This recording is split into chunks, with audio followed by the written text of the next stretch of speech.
Hello, my name is Yevgeny Rasta, and today is the 26th of November 2014. We are meeting online, as always, on Wednesdays. This is our third lesson in a row, and all our previous materials are available on the website yogaopenyoga.com, where you can find all the video materials, including this lesson that will be posted within a week. And also, most of the materials are in various forms, so you can watch the videos, you can read the text, and you can also test your knowledge by passing the test to see how good you have acquired most of the material in this lesson. Tests are quite short, but they are very, very useful. And if you need any support or there are any difficulties that you might have, please contact us on the yogaopenyoga@gmail.com. As I said, this is the third lesson in a row. And what we already managed to do, we discussed the question, what is yoga? And we also discussed about the lifestyle of ancient yogis who have given us this valuable knowledge of yoga. We will go further and we will build our knowledge on the previously studied material. There will be some topics or some definitions or some terms that I will come back to once, twice, again and again. Still, it is very preferable for you to start watching the material from the very beginning, starting from lesson 1, and also getting really familiar with the materials on the side. As you can see, the materials, the courses go step by step, and this is the most effective way for you to study the yoga. Well, let's have our memorizing principle in action, and let's repeat that the yoga is the system of self-exploration and exploring of the universe, and the system will be called yoga only if it observes the first and the second principle of yoga, because there can be very many self-exploration methods and the systems for exploring of the universe, but unless they follow the second and the first principle of yoga, they will not be regarded as yoga. And I hope you remember that the first principle is the principle of kindness, the supreme logic in our life, and it says that we should avoid at the maximum extent causing harm to any living being, and if it's not possible, we have to follow our duty or dharma. And the second principle says that we should define our goals and get rid of all things that are not bringing us to these goals. So we should refuse from anything that is wasting our energy, time, resources, and not leading on the goal. So it's something like spending a life on trifles and not getting anywhere.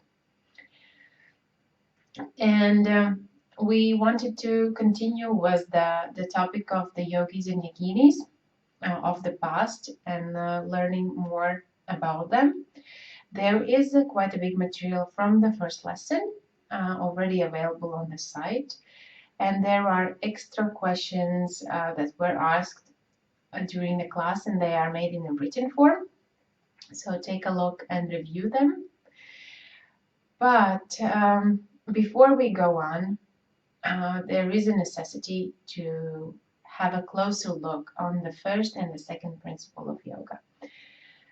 Because it is good to know the goal, the methods, the means, the principles of yoga, of yogis, their need to return the holy debt or fulfill the holy duty, and that they need to have a regular practice, how they should find their partners and everything. But unless we will have a clear understanding about the first and the second principle, we will not be able to go any further. Thereby, this lesson will be absolutely devoted to these two essential principles of yoga. So, and I would suggest you to continue your practice, whatever it is at the moment. And last time we talked about the meditation. May all living beings are happy. This should be your daily practice, as well as you should have your small yoga diary to write down the comments, the thesis of the lessons, or the materials you have studied, or your personal experience. Just to have this memorizing strong in your everyday life. This is the second yoga principle, by the way. And this will help you a lot. This will help you a lot, even though you might not really feel this right away. So there were a question from our students to add some extra practical things. There will be them, but we really need to spend a little bit of time on the theory. Thereby, as I suggested, keep to your own yoga practice or practicing what you do, and try to apply these principles that we were talking, like the method of energy, the method of consciousness, in order to go further in your practice. But we get back to our topic, and it is the first and the second principle. We will start with the first principle, and it says that you should do the maximum to avoid harming any living being. And if it's not possible, you have to follow your duty. We also discussed that yoga is a very kind system. Yoga is a very logical system. And this is the principle of kindness. And to tell the truth, it's very difficult to define this term kind, or what does it mean to be good. All of us will give different definitions, and actually we have this notion inside, what does it mean to be kind and good, because most people like kind people, and they try to communicate more with this kind of people and kind of keep certain distance from the people that are not kind. But we really can define this term, because it is not from the plane of logic. Last time we talked that there are three planes in our life, and it's illogic, logic, and supreme logic. Then the kindness comes from this supreme logic. And as we still have to work on the entire logic level, and we will be able to understand this meaning of kindness and why it's necessary only when we reach the supreme logic level. And if we would think also, why does yoga say that we should avoid harming any living being? And if it's not possible, then we should follow our duty. Because some people say, well, I could start a life, and from this moment, I'm not going to hurt anybody. Unfortunately, it's impossible. Why? Well, imagine there is a person, and this person who said, okay, I stop harming anyone. But then it turns out that our body and its immune system is killing quite a lot of living beings, maybe very small ones, but still they are living beings, just to keep our body alive. When you are in somewhere there is something under you. There is something around you that you breathe. Every step you make, you might step on a small bug or an ant, and they might die. Not talking about even smaller uh, organisms. And and then they would say, okay, if I'm hurting these little beings, living beings, then I have one possibility, and it's to die. And the person, for example, sits, doesn't eat, tries to avoid breathing, and so on and so forth, and has expressed the willingness to die. Actually, it is even worse because you are making your karma worse. It will leave negative impact on your karma and your future life. The next life might be on a lower position because you have not fulfilled your duty. You are here for some reason, and unless you do it and follow your life path, um, you are only making your situation worse. Thereby, it is very fragile ice that we are sometimes working on, and that's the what we need to understand. And sometimes it seems very easy. People start with the understanding of the first and the second principle, and they say, "Oh, it's easy. I don't see any difference. Why should I repeat these two principles?" It's really suggested to memorize them by heart and repeat them as the meditation for you, so your mind would work on them more and you would have better understanding on this topic. Thereby, this is the first principle is very heart of ahimsa principle, or the principle of kindness. And as I told you, this is the supreme logic in our life. And each of us has our own duty. And for example, for a doctor, um,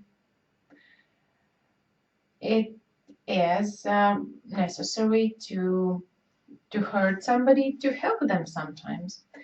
Some doctors, like surgeons, have to make painful manipulations um, to make some surgeries and to help their patients to feel better and after some time. But beforehand, due to their previous activities, they have come to a situation when they are not feeling very well. Thereby, even the doctors who are very, very nice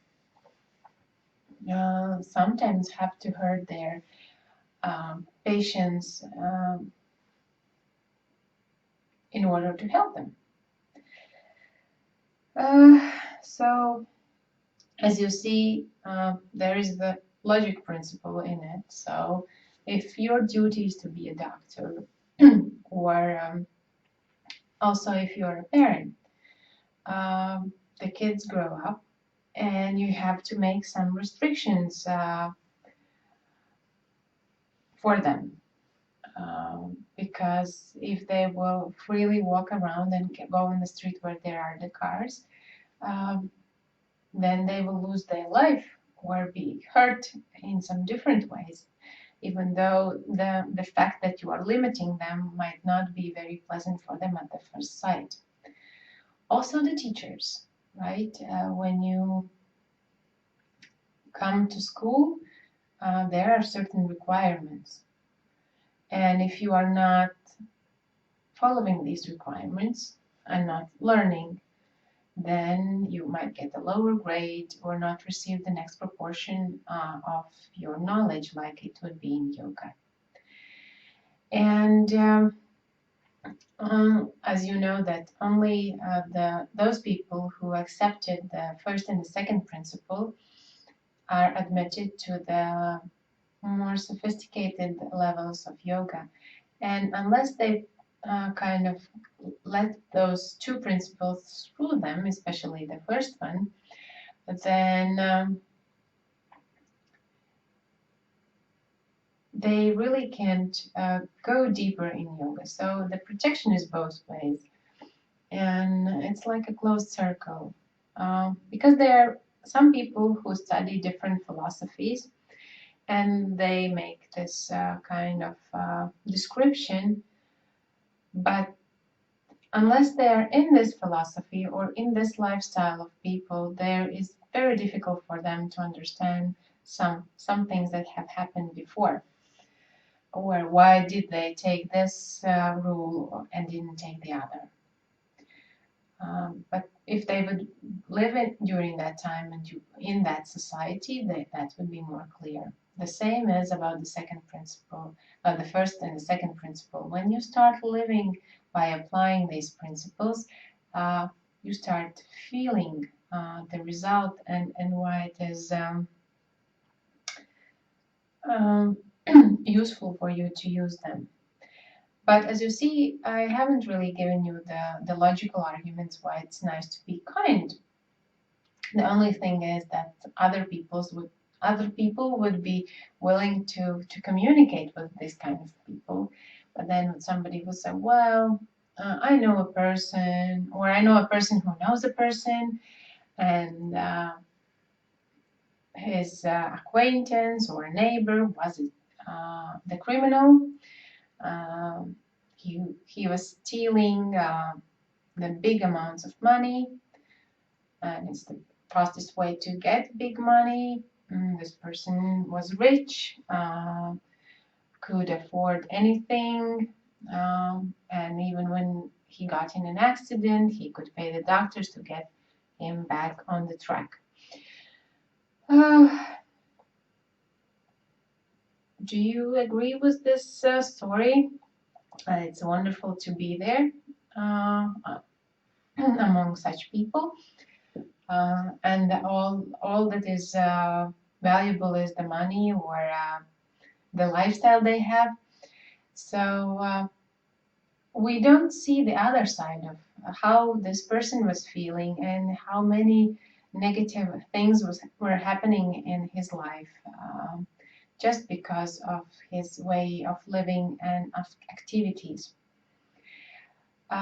When you would come to the situation when somebody is hurting you, then you should again have a small time, because sometimes we act based on our instincts. If this is the eye for an eye principle. When we don't think, we just act. And this comes from our lives in animal bodies. And if we would just pay a small amount of time thinking over what could we do, then we would see that probably there is some possibility to make this situation more positive, more right.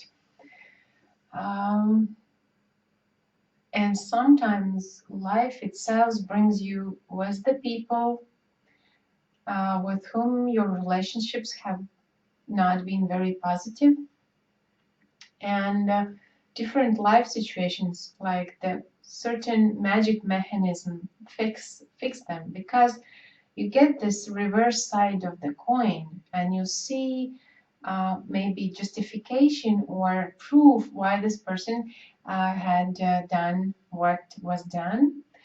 And this, in many ways, changes your attitude. And this is the very first thing. And also, when we talked about the meditation, may all living beings are happy, we spend the most time and try to give the maximum attention when wishing happiness to those who have not been that kind to us, or that we would regard as our enemies, or some other way that we would find that somebody has hurt us. And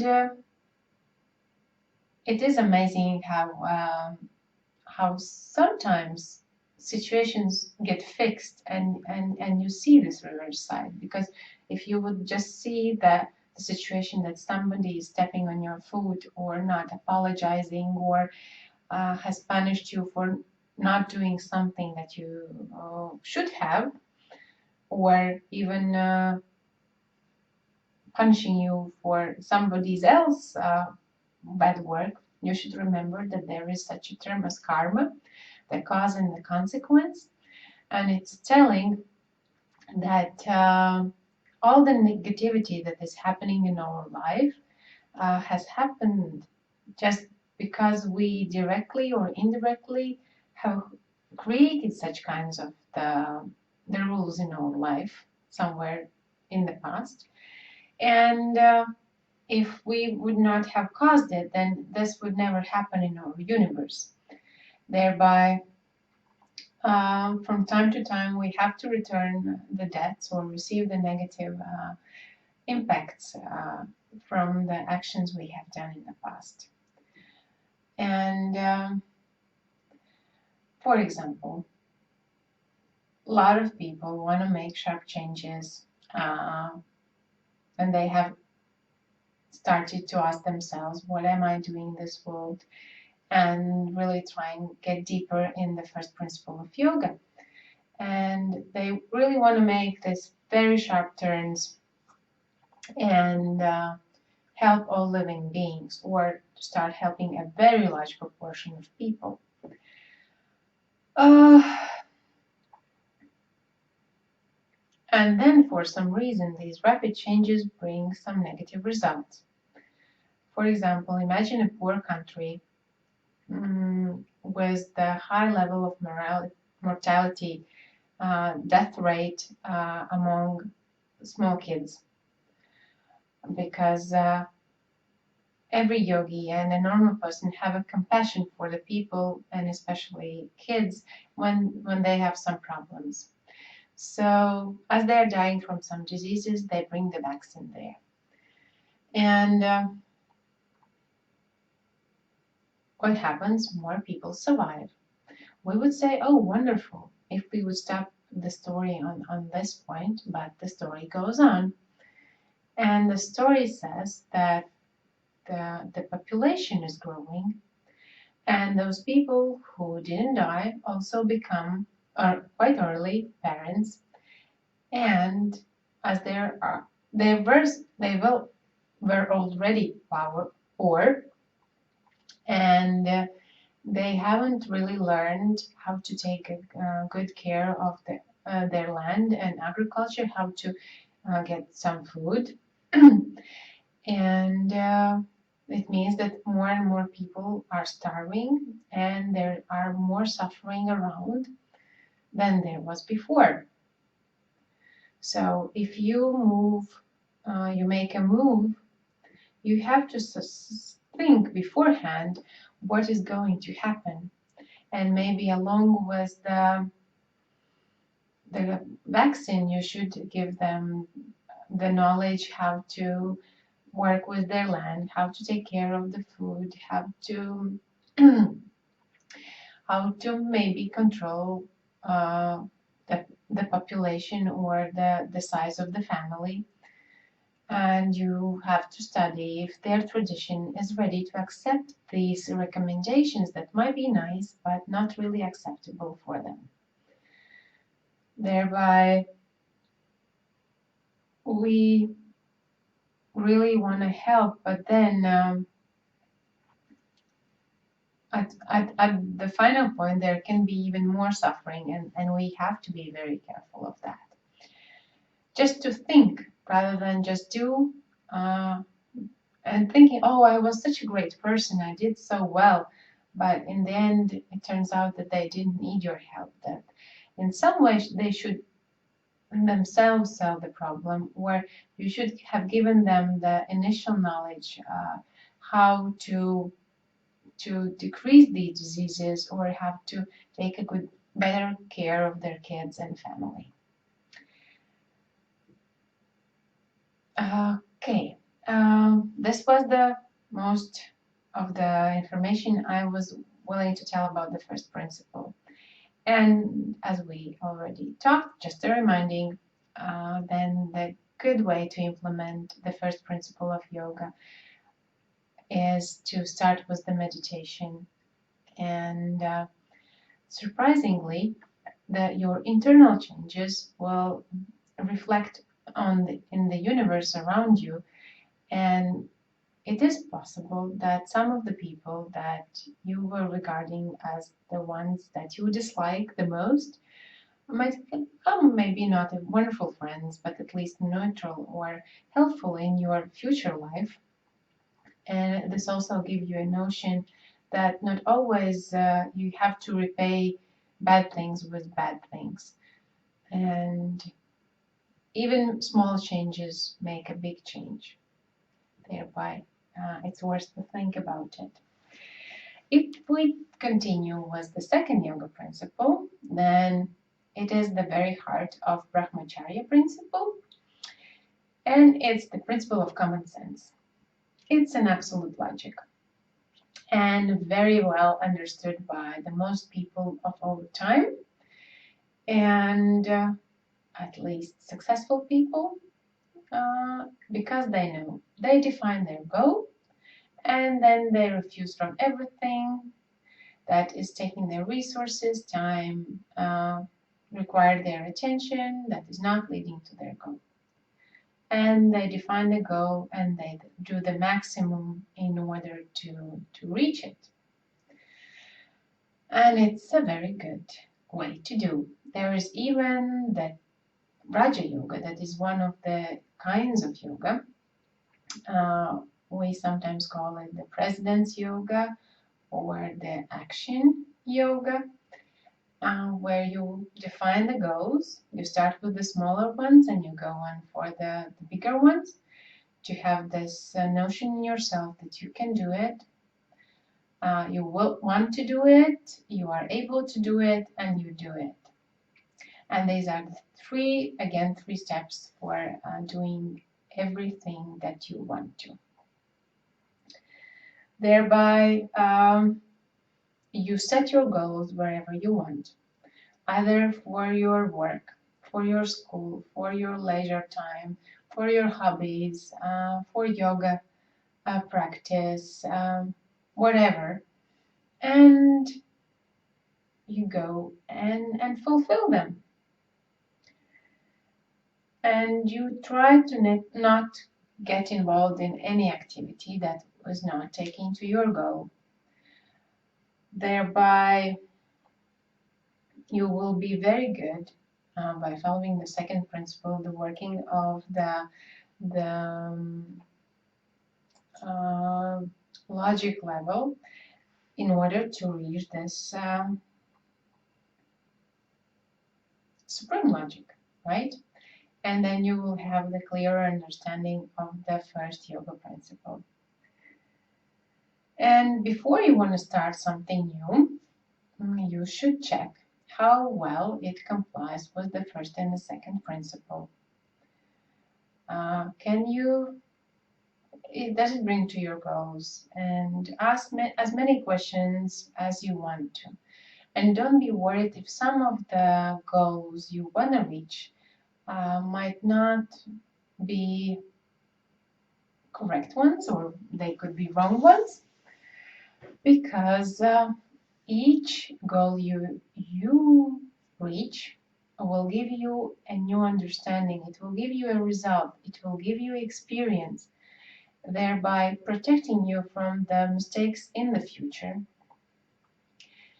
And this notion that you are going the right way, that you are trying to start understanding where is your path, it's not an easy work. It takes time, and somewhere between the first and the second principle, you will find it. And then you will learn how to use the maximum positive things and how to escape getting the least of the negative ones. So that's why we have to sharpen our mind. It has to be very sharp and you have to kind of get rid of all nonsense that is coming on your way. And there's a lot of it because some people are talking, saying one thing and doing completely other thing. If we are listening to the words and not making conclusions about their actions, then we might get in a serious trouble. And ask yourself constantly, am I right? Is this useful for me? Uh, but still remembering that there is the first principle that is the prior one.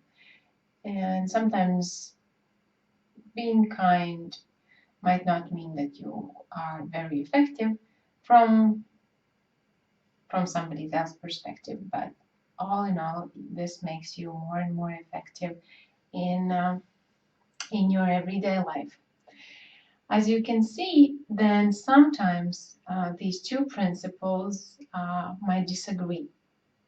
As I said, well, to be kind, to help somebody, you are refusing to complete some of your project task, or to do some kind work, you are refusing from the work that might be beneficial in a form of financial things, or instead of going out with your business partners that you will know that might improve your contract, you go and visit your relatives and spend some time with them as they need your help um, in some emotional way or in some practical way.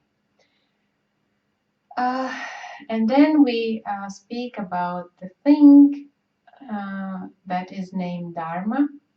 It's Dharma.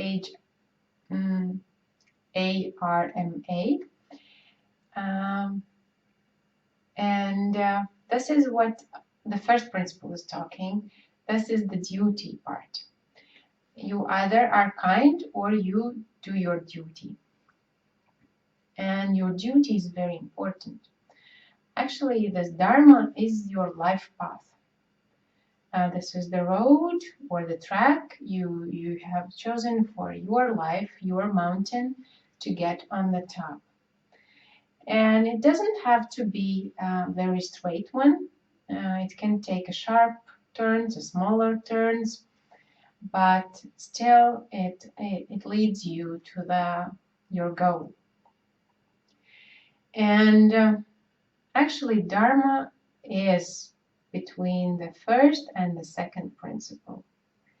When you violate, when you try to violate the first principle the least and fulfill the second principle to the maximum.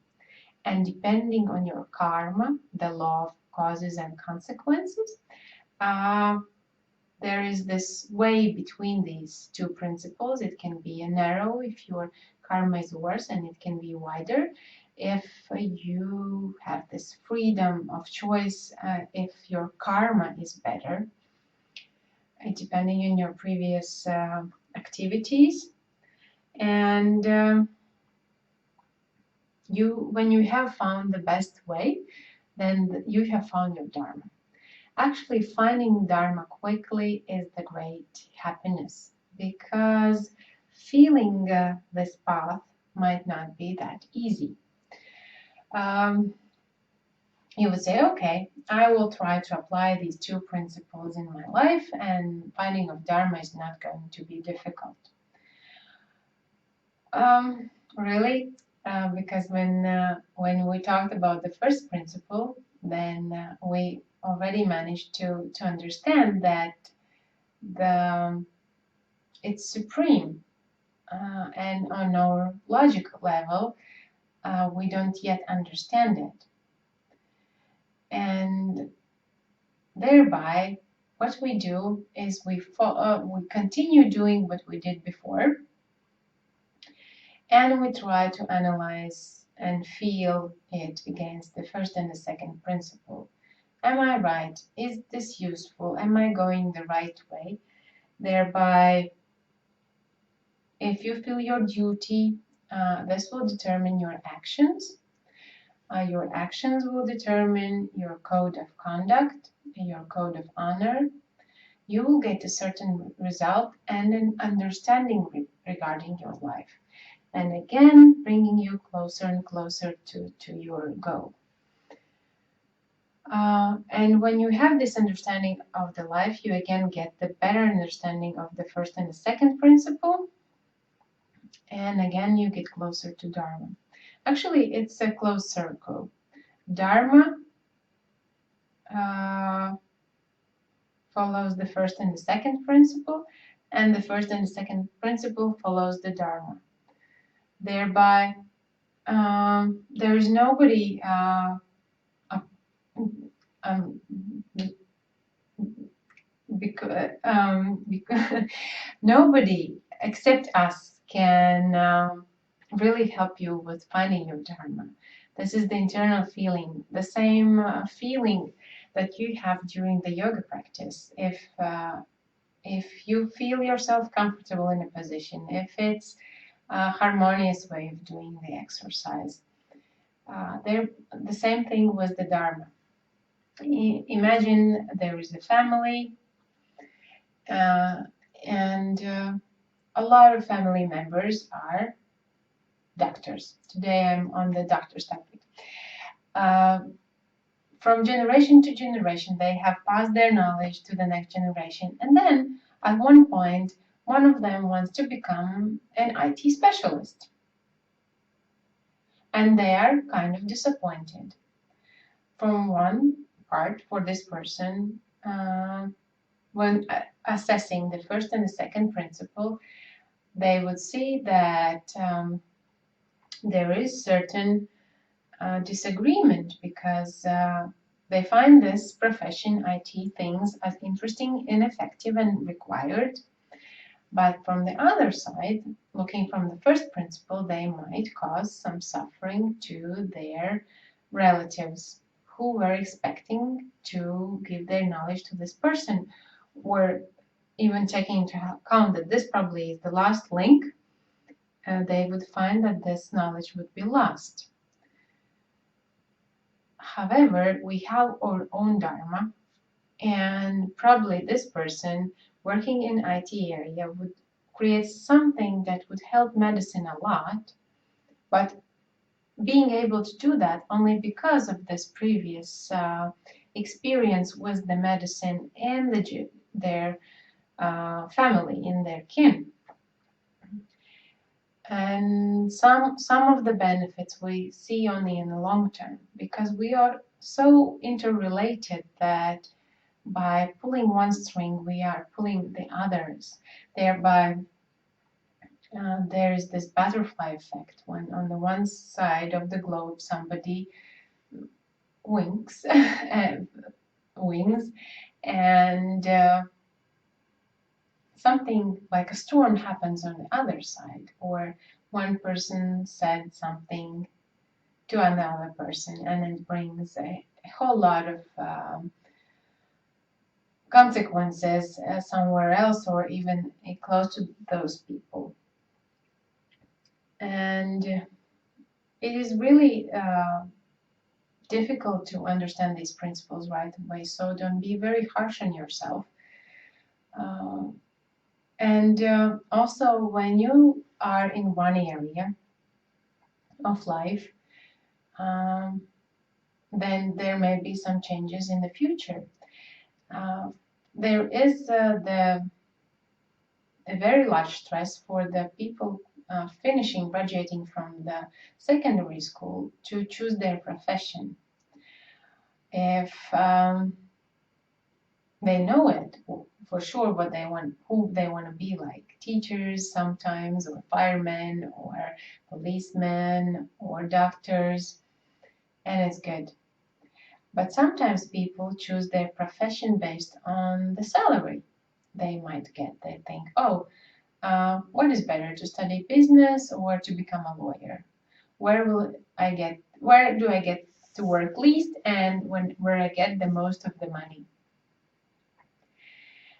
And even if this person finds a good school and learns well, starts working, makes the career, this might not be the right place for this person. and he or she would succeed in some other area much better. Uh, and then there are people who just stick to one profession and go for it the entire life. And then there is the other part of people who get bored very quickly. They learn something, they try to do it, and then they say, oh no, it's not for me. And again, they go for the next one, as also hoping that there will be a gold digging. And again, it turns out that they have to work there. And then they move from one place to another. Actually, there are quite a lot of those kind of people around who say that they are yogis, because yoga is quite popular now. It is a very strong system and it's very powerful because it gives some very powerful suggestions that we can apply and reach our goals, regardless of the fact it's very ancient. And they're jumping from the fitness to yoga, from Reiki, some energetic systems, coaching, or other things. Um, there are wonderful people in each of these areas, astrology, for example, or whatever.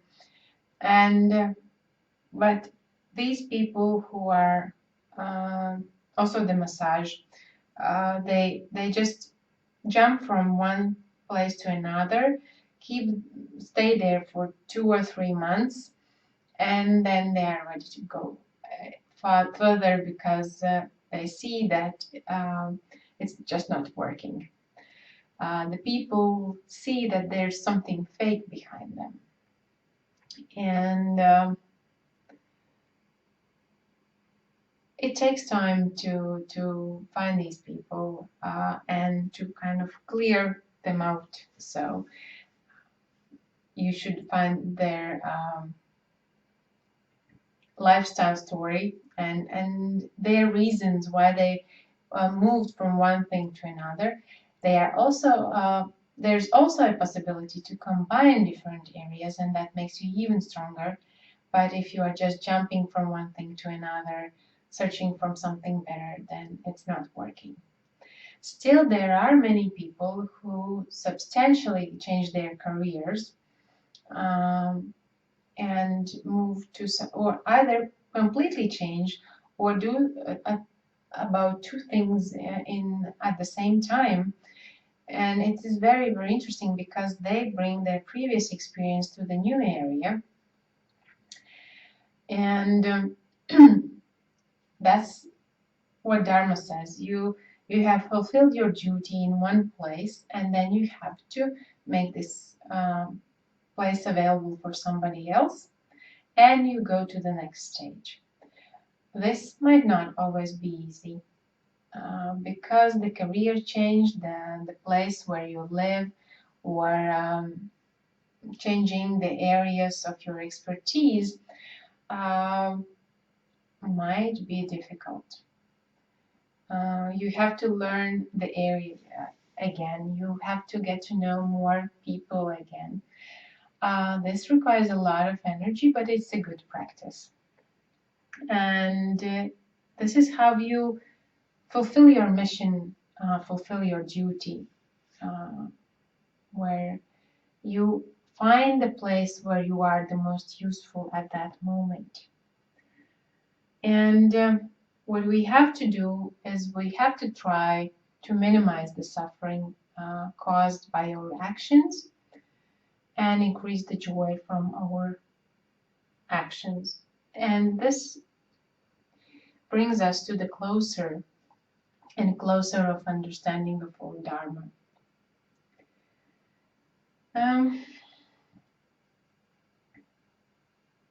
And that's what we do. We continue applying the first and the second principle to have a better understanding of our Dharma and our life path. If you have a good karma, it's great. If you don't, then this might be more and more difficult. But anyway, there's Dharma for any karma. Whatever was your past, there's the way you can find uh, trying to fulfill the first principle to the maximum and violating the second principle to the minimum. And thereby you should be ready that some things in your life may change. A lot of people who start practicing yoga or learning to become yoga instructors quite quickly leave out of their life the things that are not useful for them.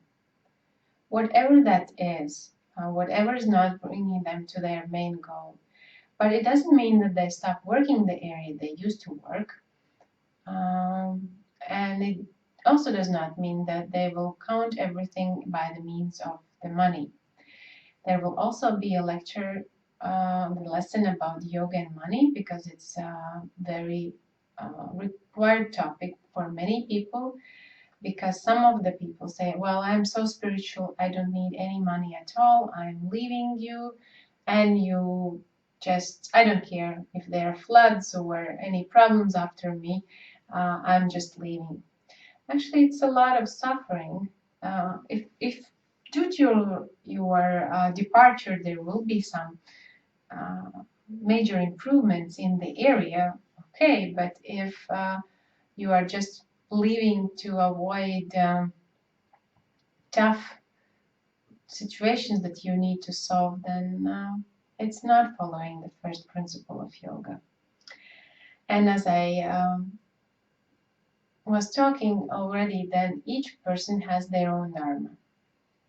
Of course, we can use other people's lives or advices or examples to do what we plan to do in our life, but it's simply our own decision, and we choose it ourselves.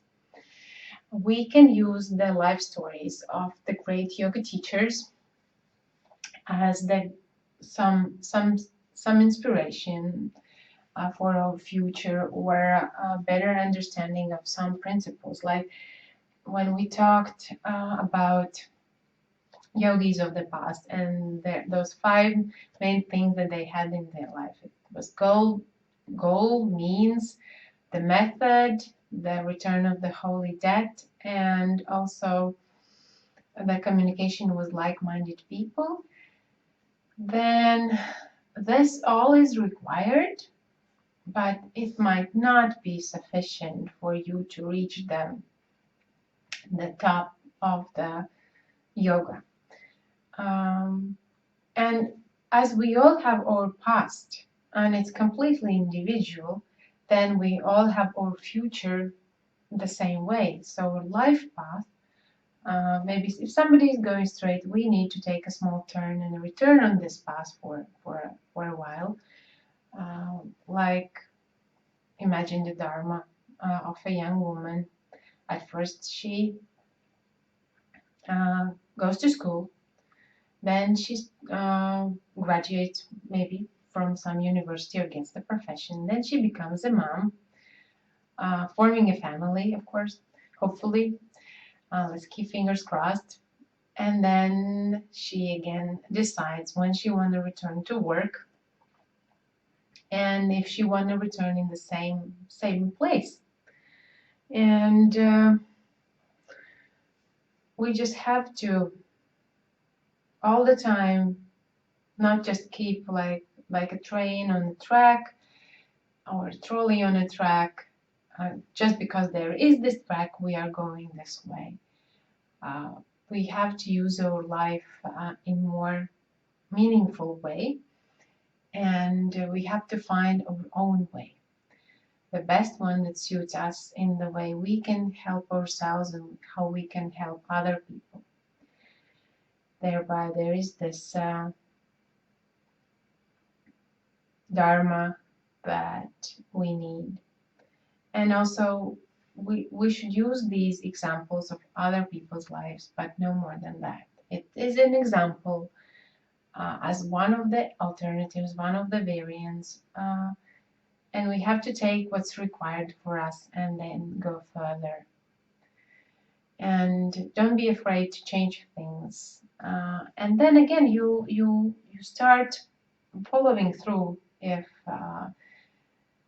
this situation, when you changed, if you're going your Dharma way, there will be more and more positive things and less negative things. You just have to analyze. That's why you have your diary, you have your mind to analyze things, you sharpen it, you see the cause and you see the consequences, and you can again you can analyze the results. As you remember, there's the first and the second principle, the Dharma.